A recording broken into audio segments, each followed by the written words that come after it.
İlk öncə hər birinizi salamlayıram. Deməli, bu günləri bizim mövzumuz 19-cu əsr Çin və Hindistan mövzusunun video izahını verəcəm. Deməli, bildiyimiz kimi Böyük Britaniyanın Osint şirkəti Çini işğal etməyə, xammal mənbəyinə çevirməyə çalışırdı. Osint şirkəti tiryək ticarəti xeyli gəlir gətirdiyinə görə Çində də tiryək satışı ilə məşğul olurdu.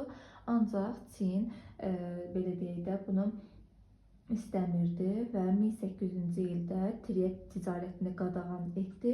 Ancaq buna baxmayaraq İngiltərə gizli yollarla tiryək ticarətini davam etdirirdi. Buna görə də deməli Çin və İngiltərə arasında birinci tiryək müharibəsi baş verir ki, bu da 1840-1842-ci illərə əhatə edir. İngiltərəyə həmçinin bu müharibədə ABŞ da köməklik edirdi. Və müharibə 1842-ci ildə Nankin sülhünü ilə başa çatır. Nankin sülhünün şərtlərinə görə Çin İngiltərəyə təzminat ödəməli idi. Çinin 5 limanını ticarət üçün açmağa məcbur olurdu. Yəni 5 şəhərində konsulluq yaradılmalı idi. Daha sonra deməli Hong Kong ərazisini ingilislər öz mülkiyyətinə çevirirlər. Daha sonra bu Çinin imzaladığı ilk qeyri-bərabər müqavilə idi. Həmçinin bu müqavilə ilə Çin yarım müstəmləkəyə çevrilməsinin başlanğıcı qoyulur. Daha sonra isə biz danışacağıq ikinci tiryək müharibəsindən ki, ikinci tiryək müharibəsi də 1856-1860-cı illəri əhatə edir. Üzr istəyirəm. Deməli, bu müharibə zamanı Çinlə İngiltərə arasında yenə baş vermişdi və Fransa İngiltərəyə köməklik göstərmişdi. İkinci tiryək müharibəsi zamanı deməli Pekin müqaviləsi imzalanır ki, Pekin müqaviləsinə görə tiryəkin açıq satışına icazə verilir. Çin, Fransa və İngiltərəyə təzminat ödəyir və İngilis-Fransız təbəələri Çin ərazisində sərbəst hərəkət etmək, Yansız çayı vasitəsilə ticarət etmək hüququ qazanırdılar. Həmçinin belə deyək də bu dövrdə Taypinlər hərəkatı baş vermişdi ki, 1850-1864-cü ildə Taypinlər hərəkatı Mancur Tsin sülaləsinin qarşı baş vermişdi. Həmin bu sülalənin ağır vergi siyasətinə, həmçinin xarici təcavüzə qarşı baş vermişdi. Və bu Taypinlər neynirlər? Vergilər azaldırlar, bərabərlik tələb edirdilər, borcların ləğv olunmasını istəyirdilər.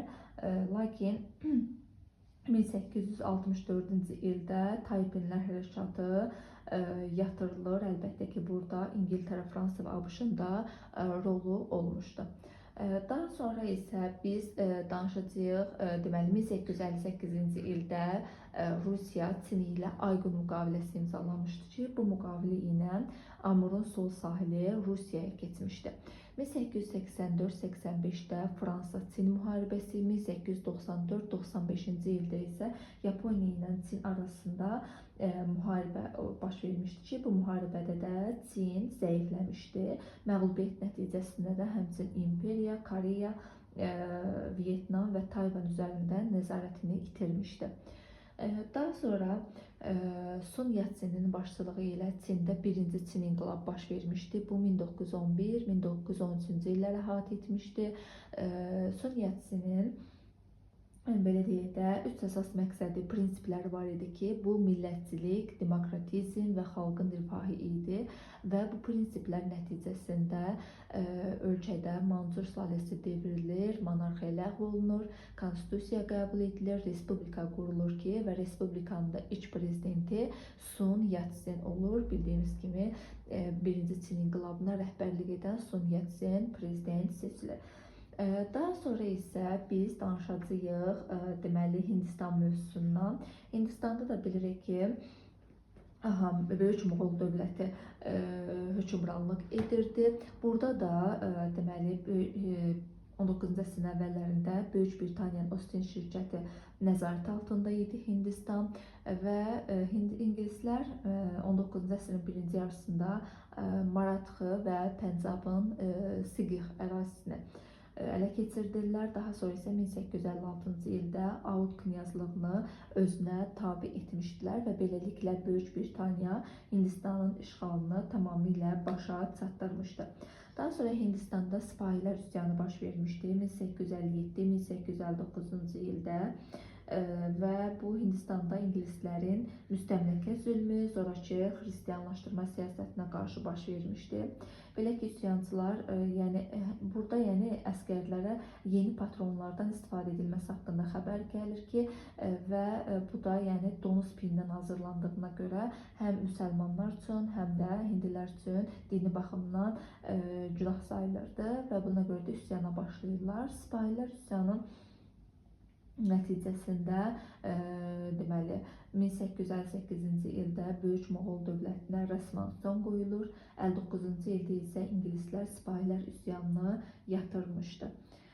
Daha sonra ingilislər deməli Hindistanda idarəçiliyin yaxşılaşdırılması haqqında akt qəbul edir. Həmin bu akta görə Ostin şirkətinin siyasi hüquqları ləğv edilir. Hindistan işləri ilə əlaqədar hökumətdə nazir vəzifəsi təsis edilir. İdarəçilik ingilis taxtına keçir. Britaniya Hindistan adlı müstəmləkə mülkü yaradır. Daha sonra 1876-cı ildə Böyük Britaniya İmperatritsası Viktoriya Hindistan İmperatritsası titulunu da qəbul etmişdi. Daha sonra 1884-cü ildə Bombeydə milli kapitala məxsus ilk toxuculuq fabriki yaradılmışdı.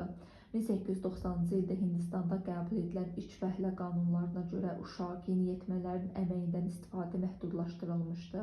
Daha sonra 1885-ci ildə Hindistanda ziyalılar Ümumi Hindistan Milli Konqresini yaratmışdılar və bu konqresdə Hind xalqının hüquqlarının artırılmasına, maraqlarının İngilis parlamentdə təmsil edilməsi nail olmağa çalışırdılar. Belə Çin və Hindistan mövzusu ilə bağlı əsas vacib məqamları qeyd etdim.